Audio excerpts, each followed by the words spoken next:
Three Indian troops were injured in an attack in the Rajouri district. According to Kashmir Media Service, the troops were injured in an attack during a cordon and search operation in Kalakot area of the district.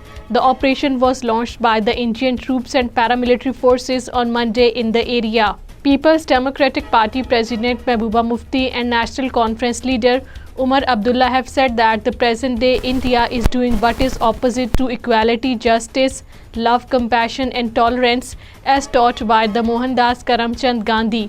According to Kashmir Media Service, the Kashmiri politicians said this on the occasion of Gandhi's 154th birth anniversary, which was celebrated on Monday. At least 61% government-run schools in occupied Kashmir are without any electricity.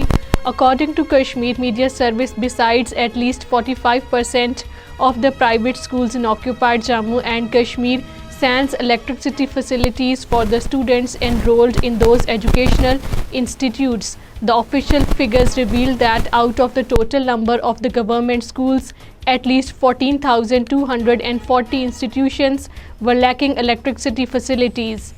Jailed Kashmiri leader and chairperson of Dukhtarane Millat Asiya Andrabi expressing serious concern over the Modi regime's one after another anti-Kashmiri policies has appealed to the UN to take all possible measures to force India to give the Kashmiris their right of self-determination. According to Kashmir Media Service, the woman leader in a message from the Indian Tihar jail said that the future of millions of the people in Jammu and Kashmir is associated with the Kashmir dispute.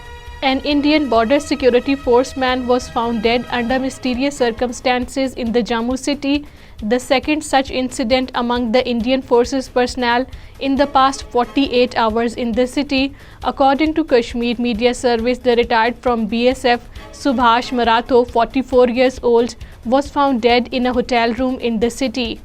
Delhi police raided homes of several journalists in connection with a probe into the funding of the news organization NewsClick in the capital city of India.